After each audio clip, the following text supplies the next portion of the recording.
चला नातखोळा रेसिपीमध्ये आपलं स्वागत आहे। आज मी बनवणार आहे कारल्याची हिरव्या मिरच्याचं कारलं, तेही मी कुकरमध्ये बनवणार आहे। त्यासाठी आपल्याला लागणार आहे, हे बघा मी शेंगदाणे घेतलेत, त्याला भाजून घ्यायचे आहेत आपल्याला।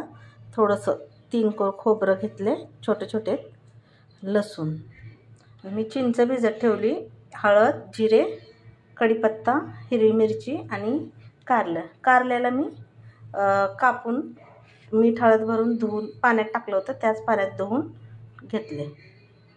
चला तर आता आपण आधी याला आपल्याला मिक्सर करून घ्यायचे आहेत। शेंगदाणे, खोबरे, लसूण आणि जिरे, हे बघा मी आता घेतलेलं होतं शेंगदाणे, खोबरे, जिरे, हळद, हे आपल्याला मिक्सर करून घ्यायचे आहेत अशा पद्धतीने, हे बघा। आणि आता ह्याच्यामध्ये मी कोथिंबीर तुम्ही घालू शकता, माझ्याकडे आता सध्या नव्हतं त्यामुळे मी नाही घातली। कोथिंबीर घाला ह्याच्यामध्ये। आता मी चिंचेचं पाणी आहे ते याच्यामध्ये ॲड करते।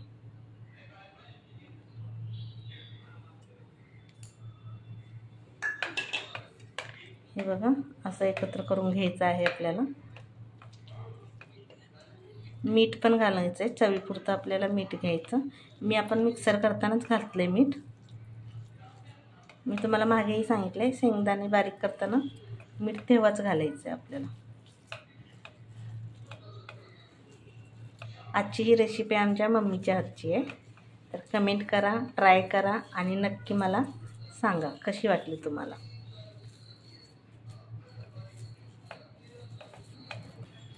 हे बघा अशा प्रकारे आपल्याला कारल्यामध्ये हे मिश्रण घालायचं आहे।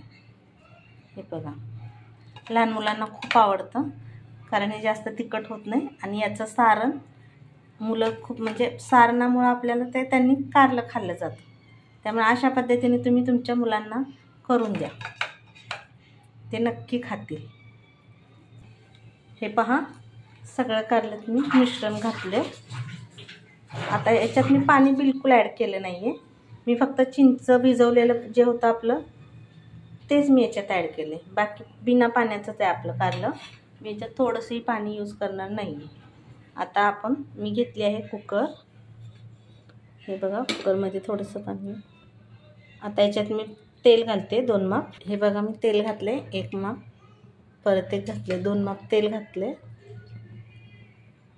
अजून 1 माप घेतले, 3 घेतले मी, कारण याच्यात आपण पाण्याचा वापर करणार नाही त्यामुळे 3 पळी मी तेल घातले। आता मी तेल गरम झाले आपलं थोडंसं, आता मी यात कढीपत्ता ॲड करणार आहे। कढीपत्ता टाकला आहे, मी मिरच्या टाकत आहे, मी थोडंसं लांब करायचं कारण ते तेल उडतं।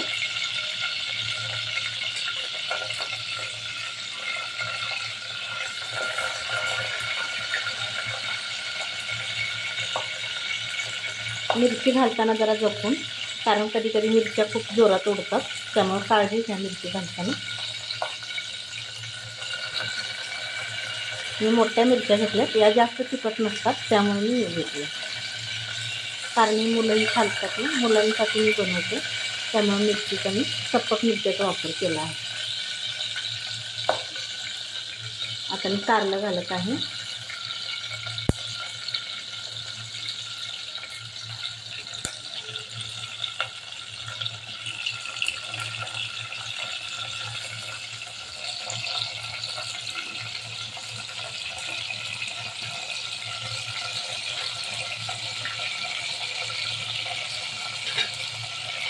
तुम्ही ट्राय करा अशा पद्धतीने, नक्की तुम्हाला आणि तुमच्या मुलांना खूप आवडेल।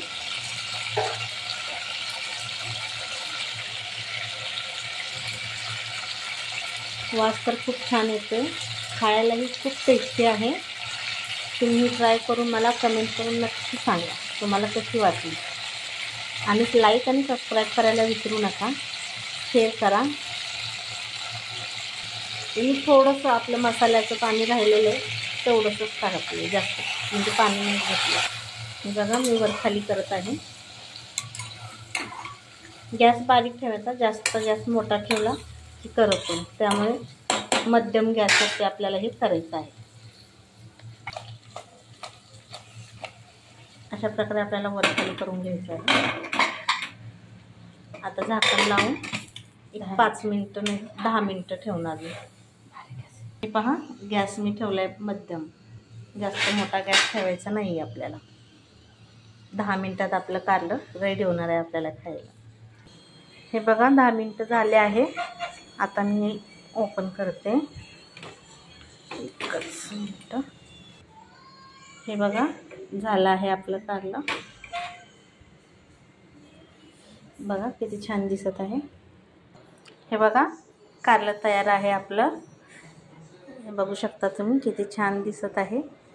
आता तुम्ही सांगा कशासोबत खाणार तुम्ही. याला भातासोबत खाऊ शकतो, चपातीसोबत, गरम गरम भाकरी. मी तर चपाती संग सांगणार आहे. हे का तुम्हाला दाखवते मी. हे बघा मी तोडून दाखवत आहे तुम्हाला. वास तर खूप छान येत आहे. खरं तर वासानेच भूक लागते. हे बघा हा मसाला.